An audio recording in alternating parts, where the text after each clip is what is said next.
Buya kan sudah membawa Nahdlatul Ulama begitu tinggi dari 10 tahun terakhir. Bagaimana lagi akan mengembangkan lagi ini?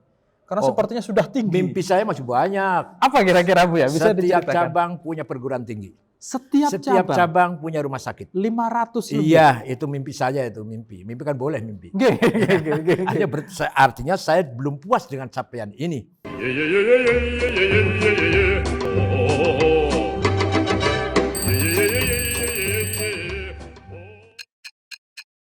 Assalamualaikum warahmatullahi wabarakatuh.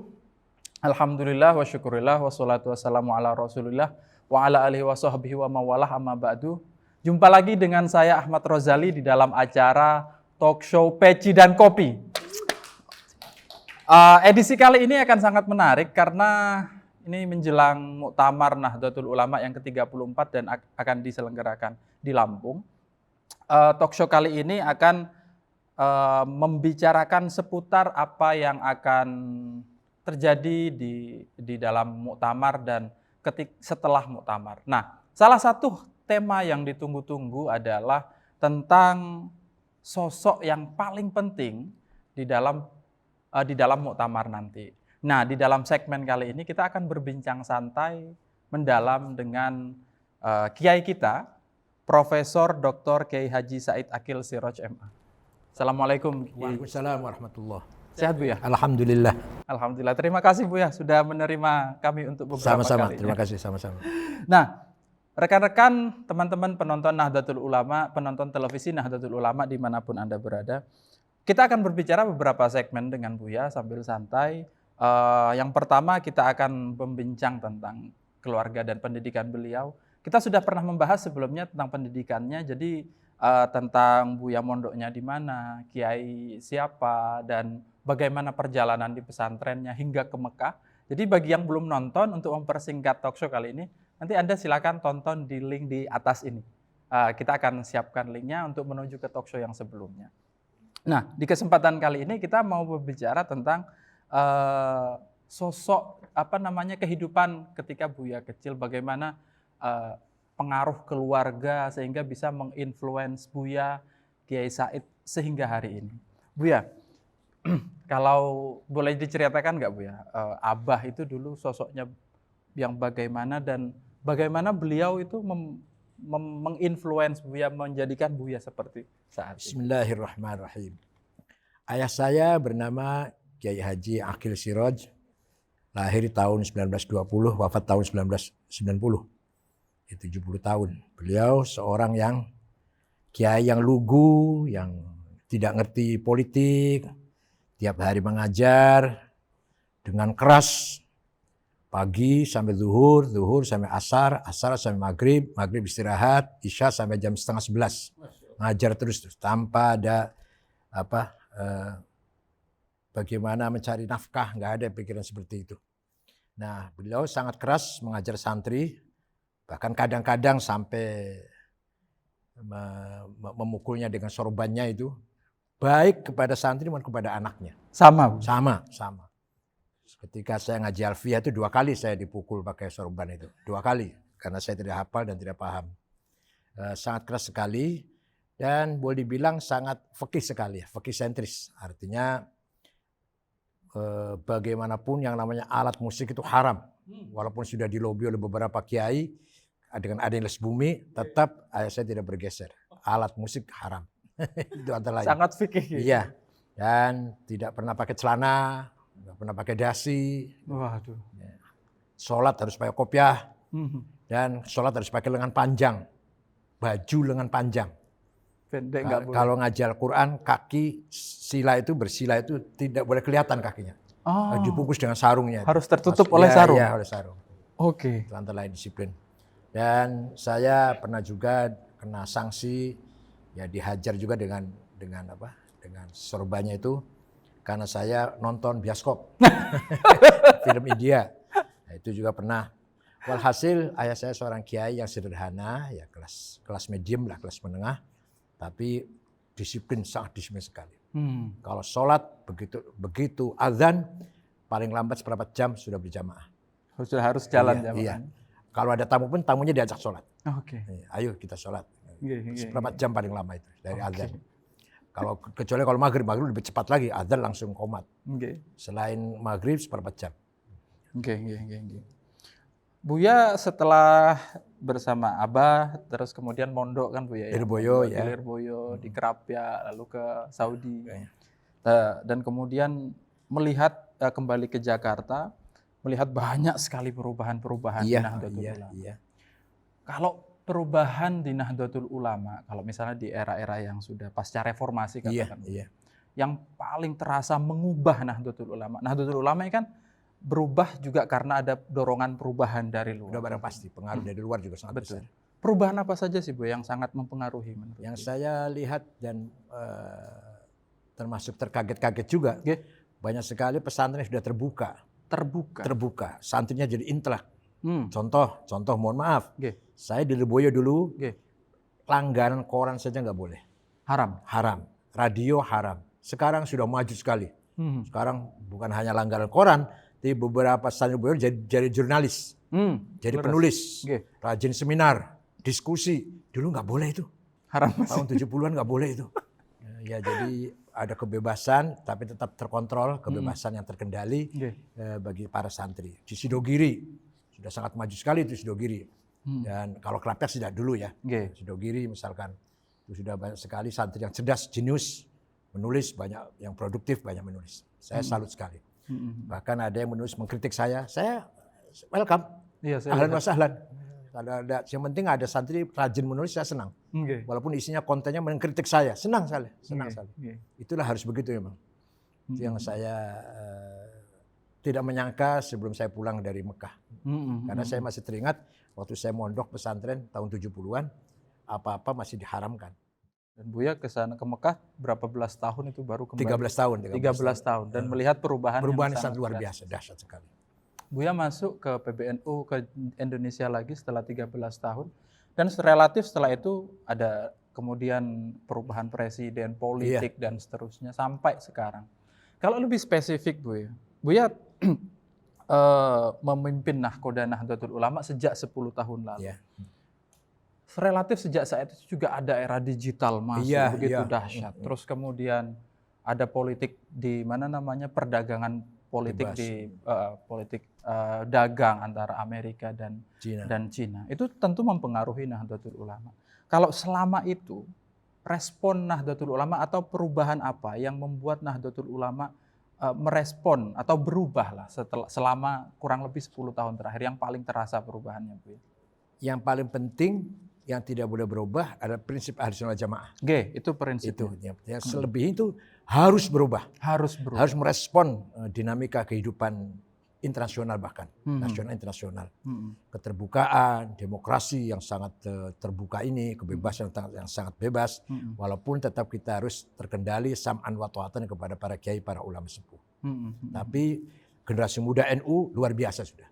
Nah inilah tantangannya ketua umum. Kalau terlalu mengikuti yang muda, kata yang tua liberal. Kalau mengikuti yang tua, kata yang muda wajumud katanya. Kolot. Jadi memposisikan saya agar betul-betul diterima kedua belah pihaknya yang sulit. Tapi itu tantangan bagi saya. Yang muda menerima, yang tua merestui. Itu gimana caranya? Itu yang paling berat. Itu mungkin kalau saya tidak salah juga ini Bu ya, tercermin di momen-momen politik Bu ya. Contoh misalkan menghadapi 212. Itu luar biasa bagi saya. Luar biasa kerasnya tantangan itu. Ada sebagian dari NU juga, katanya itu kesempatan kebangkitan Islam. Kalau menurut saya itu bukan kebangkitan Islam menurut saya. Kenapa? Karena jelas itu tujuannya politik yang mengatasnamakan agama. Dan Buya waktu itu memang kekeh tidak bergabung. Satu-satunya orang yang bersuara keras, bersuara terang-terangan menolak 212 saya. Barangkali menolak banyak, tapi yang eksplisit dengan ucapan yang jelas terang benderang hanya saya barangkali. Karena saya menganggap itu bukan kebangkitan Islam, bukan gerakan Islam, bukan li'ajli 'alaihi kalimatillah, bukan. Kenapa? Karena tidurnya di masjid, sholat di lapangan. Tidurnya di masjid sebagai tempat tidur, menunggu sholat Jumat di lapangan. Itu yang tidak benar menurut saya. Tentu itu tidak mudah ya Bu ya. Karena itu dari pemilu 2014, pilkada 2016, hingga pemilu 2019. ada 3 momentum itu. Kita setiap ada momentum pemilu, saya jaga betul NU sebagai organisasi kemasyarakatan keagamaan yang netral Nah, dalam hal pilkada, dalam hal pileg, pilihan umum. Tapi bagaimanapun yang namanya pilihan, warga NU pasti akan punya pilihan. Itu yang nggak bisa kita kendalikan. Kita bebaskan saja, terserah pilihan warga NU memilih partai apapun saya bebaskan. Oke. Hanya jaga NU-nya. NU-nya jangan sampai berpolitik. Oke. NU-nya jangan sampai cenderung ke partai politik manapun. NU-nya sebagai institusi. Institusi ya. Oke. Tapi warganya mau Warganya, memilih yang mana? Ya, silakan. Karena kita juga punya kader-kader di berbagai partai. Ya, Betul. betul. Nah, ketika pilihan presiden kemarin agak beda sedikit. Bedanya? Karena calon wakil presidennya tokoh NU, Rais Am. Maka secara emosional bagaimanapun warga NU ya pasti akan memilih Jokowi Ma'ruf. Betul. Karena di situ ada Rais Am ya. Tidak sembarangan ini.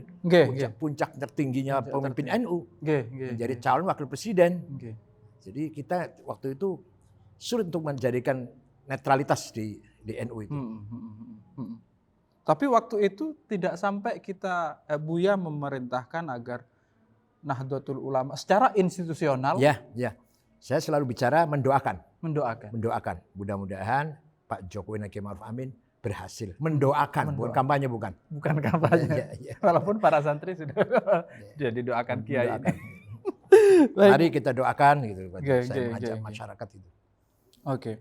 Buya, kalau saya boleh menggarisbawahi sejumlah perubahan yang sudah Buya laksanakan selama Alhamdulillah selama 10 tahun. Pertama, baru kali ini sejak NU berdiri keuangan bisa diaudit.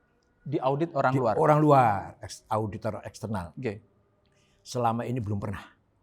Dan mendapatkan WTP. Sudah 2 kali diaudit selama ini. Alhamdulillah.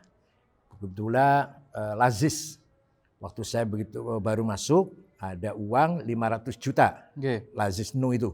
Sekarang sudah 1,8 triliun. Dan silakan dicek. Itu kuncinya apa Bu ya, keberhasilan itu? Saya dorong semua lembaga jalan melaksanakan program kerjanya. Saya dorong tanpa intervensi saya.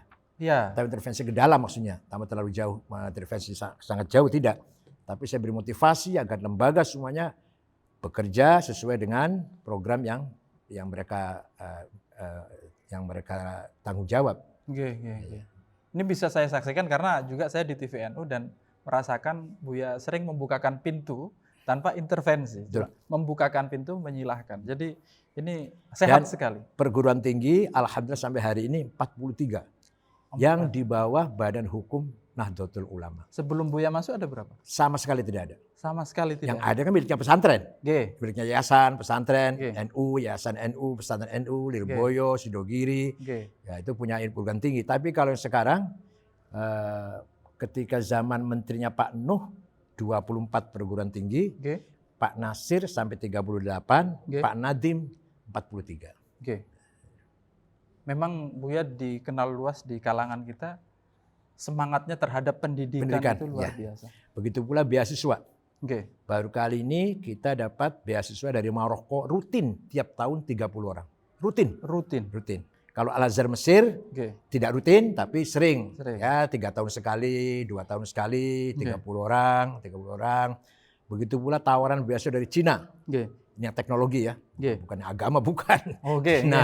India, Australia. Hanya kadang-kadang Australia kendala bahasa Inggris yang kurang memadai. Jadi kalau Cina nggak apa-apa, nanti dilatih bahasa Cina di sana, katanya gitu. Nah begitu pula di Amerika, ya sedikit sih. Tapi yang jelas beberapa mahasiswa S1, S2, S3 saya kirim ke luar negeri banyak sekali. Kemudian rumah sakit ada 8 sekarang. Sudah yang di bawah Badan Hukum Nahdlatul Ulama. Wakaf tanah sangat banyak sekali. Di puncak itu 2 hektar kurang 1/4. Indah sekali di puncak itu kalau kita bangun. Kemudian di Jawa Tengah, di Semarang. Kemudian di Sidoarjo. Dan di Sumatera Barat. Di Grogol. Itu mahal harganya itu. Grogol sini Bu? Iya 2000 meter. Walhasil banyak sekali wakaf-wakaf yang saya terima selama saya 10 tahun ini. Apa Buya yang membuat orang kemudian mau mewakafkan dirinya? Ada kepercayaan yang terbang. Kepercayaan dengan harapan tanahnya manfaat berkah untuk pesantren. Oh iya, ada lagi di Kuningan. Di Kuningan. Kuningan itu, Jawa Barat. Jawa Barat. Okay. Itu 4,5 hektar dan sudah kita bangun pesantren Nahdlatul Ulama. Okay. Di Kuningan. Bukan pesantren Kiai bukan, pesantren Nahdlatul Ulama. Pesantrennya Nahdlatul Ulama. Ya, di Kuningan. Begitu pula ada di Karanganyar, tapi belum terbangun. Kalau Kuningan sudah selesai, masjid dan pesantren sudah. Nah, ini Buya kan sudah membawa Nahdlatul Ulama begitu tinggi dari 10 tahun terakhir. Saya melihat ini secara jujur bahwa ini bagaimana lagi akan mengembangkan lagi ini. Karena sepertinya sudah tinggi. Mimpi saya masih banyak. Apa kira-kira Buya? Bisa diceritakan? Setiap cabang punya perguruan tinggi. Setiap cabang punya rumah sakit. 500 lebih. Iya, itu mimpi saya itu mimpi. Mimpi kan boleh mimpi. Artinya saya belum puas dengan capaian ini. Kemudian pengiriman beasiswa kita tingkatkan lagi, terutama wabil khusus yang ke Eropa, Amerika, Australia, Jepang, Korea, supaya teknologi lah ya. Di sampingnya agama juga terus, agama ke Maroko, ke Mesir terus.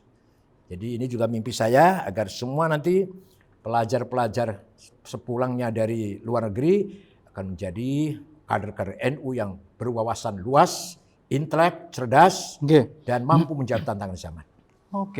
Di samping kita juga bangga dengan keluaran pesantren yang kita kuning, yang pegang Fathul Mu'in, Fathul Wahab itu juga kita acungi jempol itu. Yang Fathul Mu'in, Fathul Wahab, Jamul Jawame itu juga kita butuhkan. Untuk menjaga jangkar. Menjaga jangkar. Bastul Masail harus pakai itu.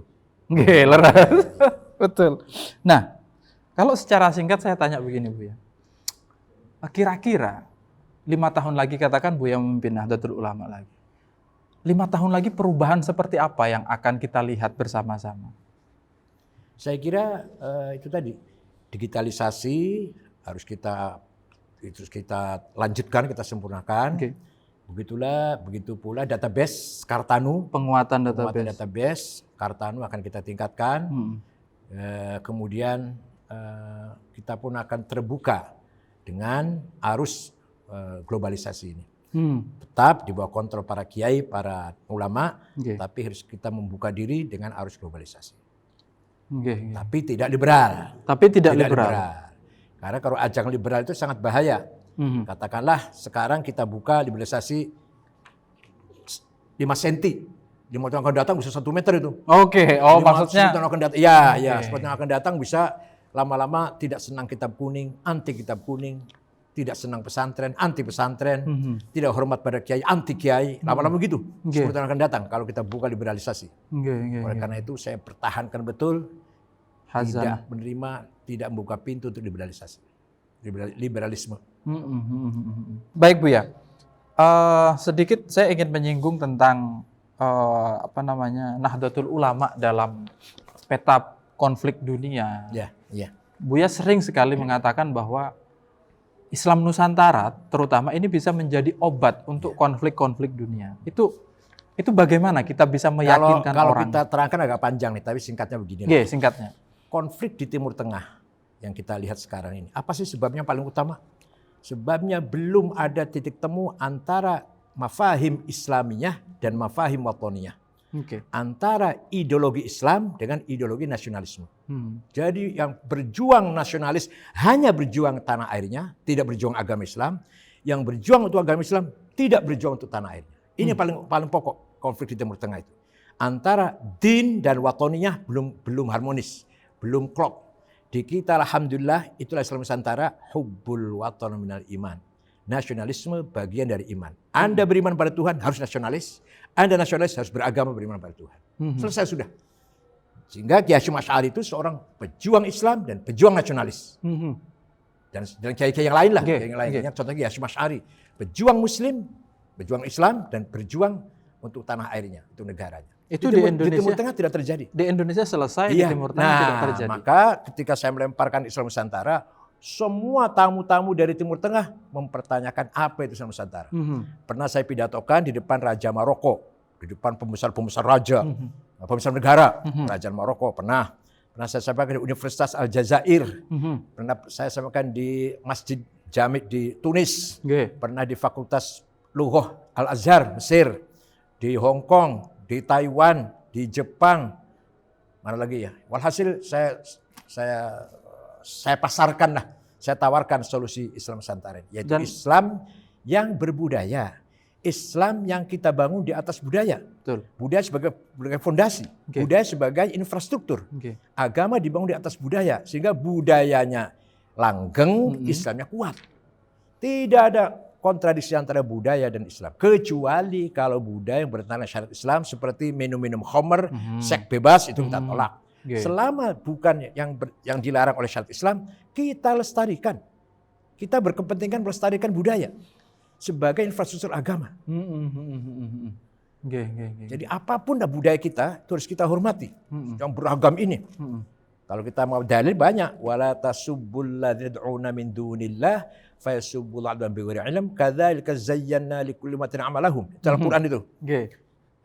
Jangan kamu sekali-kali mencaci maki orang yang tidak menyembah Allah. Jangan mencaci maki orang yang tidak menyembah Allah. Non muslim maksudnya. Karena setelah saya ciptakan kebanggaan masing-masing bagi umat. Nah, kebanggaannya apa? Agamanya, budayanya, tradisinya, bahasanya. Tidak boleh kita meremehkan satu sama lain. Ini pertanyaannya Bu ya, bagaimana kita memastikan atau bagaimana cara kita agar mereka, orang-orang luar, mengadopsi dan menjalankan gaya Islam Nusantara, Islam yang berdiri di atas kebudayaan. Yang menarik ketika ada tamu dari Libanon, sangat puas dengan penjelasan saya dan akan mencoba dia akan menerapkan di Libanon katanya. Tapi ya Allah alam. Terus terang saja saya tawarkan pada Taliban ketika juga datang ke PBNU ada 11 orang, malah ada Amir Barzar yang datang itu. Ya mereka manduk-manduk sih, hanya waktu itu situasinya dia sudah semangat harus menang. Harus menang cita-cita mereka. Ya saya hanya sekedar menyampaikan kita di sini yang penting merdeka dulu. Negara persatuannya kuat dulu baru bicara syariat. Kalau Bapak baru saja ditinggal Soviet langsung bicara syariah. Kalau Anda ini. Maka terjadi perang saudara, syariatnya nggak berhasil, perang saudara yang terjadi. Kalau di kita dulu begitu merdeka tidak bicara syariat. Bicara bagaimana membangun negara kesatuan Indonesia ini. Tapi di bawah Buya sudah ada 2 organisasi kalau nggak saya salah, Nahdlatul Ulama yang bukan PCINO. Ada di Afghanistan dan ada Malaysia. Sudan. Oh, 3 berarti. Iya, Sudan. Itu bagaimana bisa berhasil, Bu? Ya, Afghanistan itu saking ingin meniru Nahdlatul Ulama, ingin menerima pememikiran-pemikiran kita sampai ingin membentuk Nahdlatul Ulama sendiri. Walaupun bintangnya 5. Bintangnya 9. Begitu di Malaysia ada cikal bakalnya. Dulu lupa namanya, syekhnya itu siapa dulu? Itu temannya Mbah Hasyim Asy'ari di Mekah. Teman Mbah Hasyim Asy'ari ketika di Mekah. Maka cocok sekali pemikirannya sehingga mereka ingin membangun Nahdlatul Ulama ala Malaysia. Tapi sama. Dan saya dengar juga anaknya ketuanya atau siapa dinamai Said Akil Siraj. Iya. Dan di Sudan, Bu ya. Iya. Dan di Sudan. Baik. Sudan kebanyakan yang ikut Nahdlatul Ulama para tarekat tasawuf. Aktivis tarekat di Sudan itu. Karena mereka nggak punya wadah. Nah, wadahnya ada di NU ini. Organisasi mana yang di dalamnya ada wadah tarekat? Kecuali NU, Jam'iyatul Thariqah An-Nahdiyah Al-Mu'tabarah An-Nahdiyah.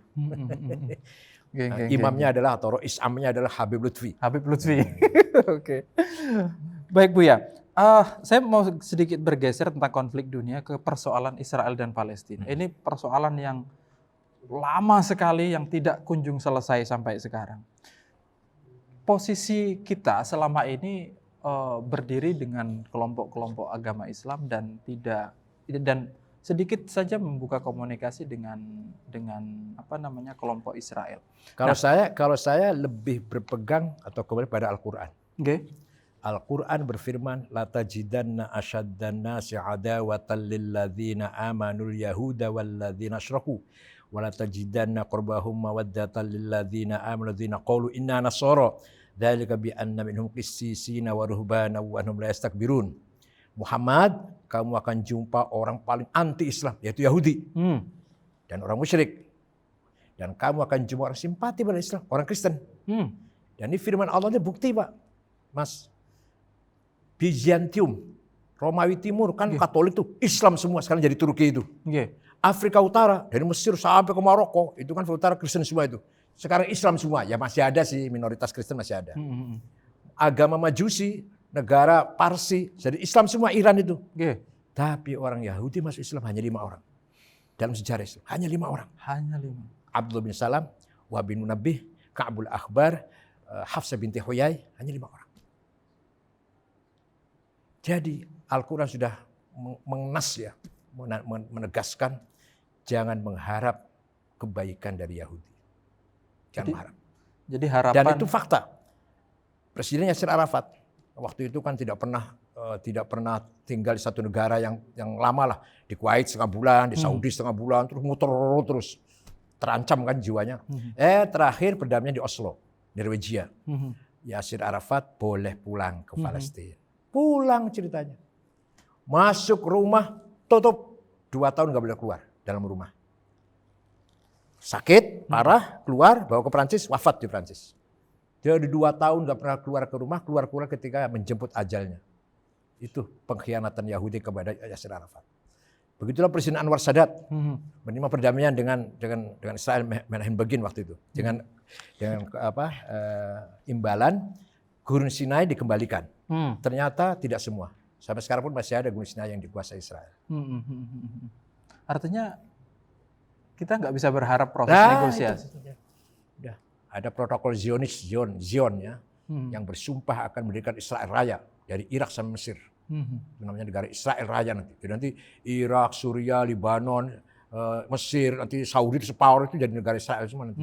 Itu protokol Zionis ya. Okay. Bersumpah di Gunung Zion. Gunung Zion itu di Lebanon. Itulah mengapa Buya berada di posisi ya, itu. Tapi tidak semua Yahudi Zionis. Ada yeah. masyarakat beragama Yahudi bukan Zionis. Tidak sampai ke situ. Ini yang Zionis, yang gerakan radikalnya lah.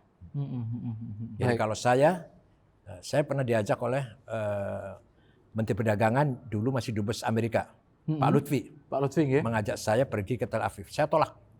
Selama Israel belum mengakui Palestina, saya tidak mungkin datang ke Tel Aviv. Enggak apa-apa katanya. Enggak, tidak. Nanti ada suatu lah, enggak. Ya sudah biarin begini aja, sudah hidup barokah sudah. Ya sudah kalau gitu ketemunya di Jordan katanya. Enggak. Enggak di Jordan, enggak di Mesir. Saya enggak mau jumpa atas nama NU loh. Dan resmi atas nama NU dan komunikasi politik lah katakan, saya tidak mau. Selama Israel belum mengakui Palestina. Dan itu sepertinya berat sekali syaratnya. Ya. Mereka kamuflase perdamaian ada, tapi buktinya terus pemukiman bertambah terus meluas bahkan sudah membuka merencanakan ibu kota di Yerusalem. Bukan hanya Tel Aviv, nanti ibu kota pindah ke Yerusalem. Nggih. Ya. Memang sejauh ini Palestina juga tidak bisa berbuat banyak untuk melawan Israel itu. Palestina sebenarnya semangat perjuangan sangat tinggi. Hanya apa daya, kemampuan sangat terbatas. Sebenarnya kunci yang paling utama senjata Arab itu bukan minyak, bukan. Nomor 2 minyak itu. Bersatu. Kalau orang Arab bersatu, yakin menang. Seluruh Arab itu bersatu, yakin menang. Senjata paling ampuh memperjuangkan Palestina, persatuan Arab. Tapi kan Arabnya nggak pernah bersatu. Tidak pernah bersatu. Iya. Ada menjadi negara boneka juga, negara Arab itu. Oleh karena itu, jangan harap Palestina menang selama negara Arab yang lain bertengkar sendiri-sendiri, perang saudara sendiri-sendiri, bahkan dalam negerinya kacau balau. Jangan berharap Palestina akan menang. Baik, menarik sekali obrolan singkat kita dengan Buya Said, Profesor Dr. Kiai Haji Said Aqil Sirot tentang politiknya, tentang perbaikan internal di Nahdlatul Ulama dan diskusi-diskusi yang lain. Sebelum saya tutup Buya, saya tadi upload di media sosial bahwa saya akan sowan ke Buya. Ini ada pertanyaan nggak buat Buya ini? Ada satu pertanyaan Buya. Bagaimana rasanya memimpin Nahdlatul Ulama katanya Buya? Saya suka dengan tantangan. Suka dengan tantangan. Jadi memimpin Nahdlatul Ulama yang banyak tantangan saya nikmati. Nikmati betul. Dan sudah barang tentu semakin menjadikan saya dewasa, mengenal diri saya sendiri, menjumpai diri saya sendiri, al-bahthu 'anil dzat. Saya mencari diri saya sendiri, ternyata menghadapi tantangan itu ya yang sukses berhasil ya banyak, yang gagal ya ada, yang belum berhasil banyak. Itulah tantangan sebagai ketua umum PBNU. Tapi semua itu harus dihadapi dengan kepala dingin dan pasrah pada Allah. Pasrah pada Allah. Terus Buya,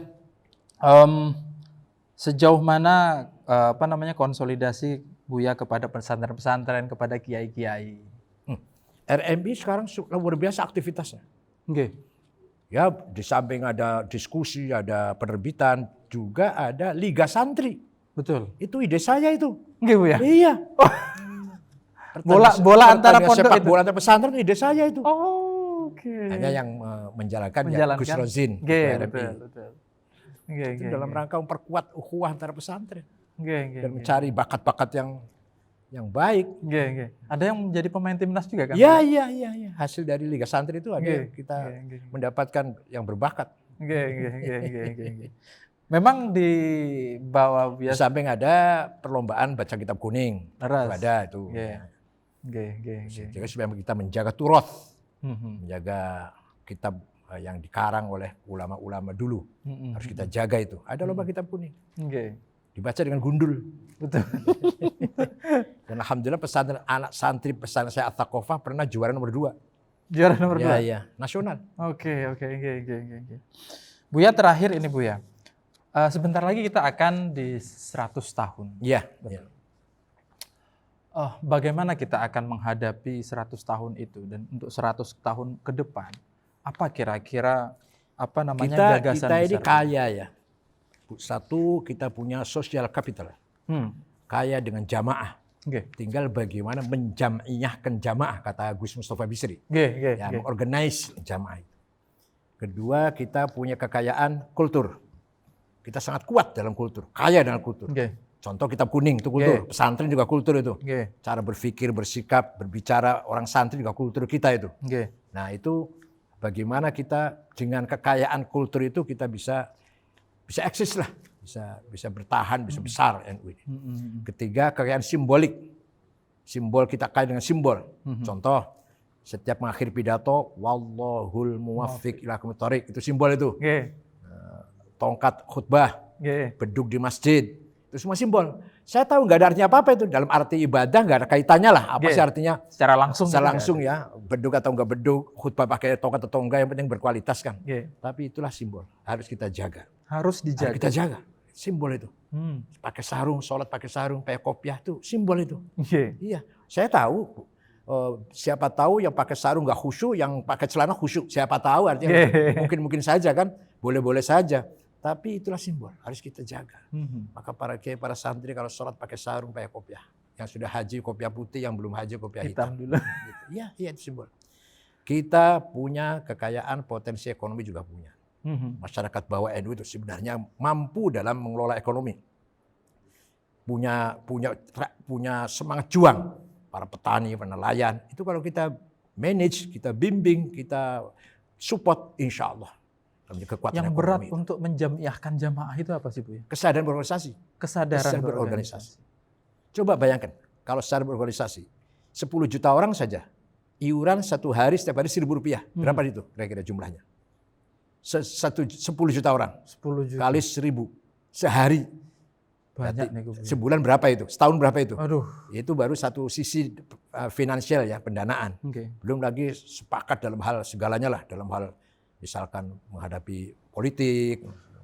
Berarti kesadaran berorganisasi. Padahal kita sudah punya. Nah, makanya kita ada pengkaderan. Betul. Alhamdulillah madrasah kader berjalan dengan baik.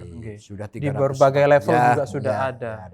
Berarti ini persoalan waktu Bu ya. Waktu insya Allah 5 tahun akan datang akan berbeda dengan sekarang. Jauh lebih meloncat. Melompat insya Allah. Jadi kan melompat. Betul. Karena kan baru sekarang pengkader nih. Baru periode sekarang ada pengkader yang sangat masif ini. Madrasah kader. Ya. Itu sudah puluhan ribu, enggak ratusan ribu. Iya. Bahkan menjadi syarat calon ketua cabang, ketua wilayah harus punya sertifikat madrasah kader. Oke. Terakhir Buya, saya mempersilahkan Buya untuk menyampaikan closing statement misalnya untuk warga NU, untuk pengurus cabang, untuk pengurus wilayah dan warga NU secara umum. Kepada seluruh pengurus wilayah NU dimanapun berada, pengurus cabang NU seluruh Indonesia, bahkan PCI luar negeri, mari kita jaga, kita kawal, kita rawat eksistensi Nahdlatul Ulama, dan kita kembangkan Nahdlatul Ulama ini supaya lebih tanggap lagi dalam menghadapi tantangan zaman. Jangan sampai kita dianggap kaum pinggiran, marginal, atau kita dianggap tidak ada. Mari kita tunjukkan kita ini ada. Dan kita berada di tengah-tengah masyarakat, berperan, peran apa saja. Agama, sosial, peradaban, budaya, ekonomi. Mari kita berperan di tengah-tengah pergulatan masyarakat ini. Bila perlu peran politik, bila perlu peran politik. Mari kita raih peran-peran itu. Saya kira itu. Baik Buya. Baik teman-teman, rekan-rekan, para penonton televisi Nahdlatul Ulama dimanapun Anda berada. Demikian obrolan kami dengan Buya Profesor Dr. Kiai Haji Said Aqil Siraj MA, atau lebih akrab kita panggil dengan Buya Said. Obrolan-obrolan tadi menggambarkan, saya kira sudah menggambarkan gagasan besar Kiai Said, bagaimana nanti ke depannya setelah capaian-capaian yang luar biasa besar selama 10 tahun kepemimpinan beliau, dan akan ditambah lagi dengan rencana-rencana besar. Buya Said kita bisa lihat memiliki cita-cita untuk mengembangkan berbagai hal di dalam tubuh Nahdlatul Ulama. Universitas dan rumah sakit disebut di setiap cabang. Ini tidak tanggung-tanggung, 500 cabang lebih yang akan menjadi sasaran dari cita-cita tersebut. Saya kira ini akan menggerakkan Nahdlatul Ulama untuk berubah dari yang saat ini sudah pada tahap sekian hingga lebih maju lagi. Untuk itu kepada rekan-rekan semuanya saya mengucapkan terima kasih telah mengikuti talk show kami, dan jangan lupa untuk menjadi bagian dari perubahan di Nahdlatul Ulama, dan mendoakan para kiai kita semoga beliau semuanya tetap dalam keadaan sehat walafiat sehingga dapat membimbing kita semuanya berada di dalam Nahdlatul Ulama. Baik, saya akhiri talk show kali ini. Terima kasih atas waktunya. Saya terima kasih Buya atas waktunya. Wallahul muwaffiq ila aqwamit thoriq. Wassalamualaikum warahmatullahi wabarakatuh.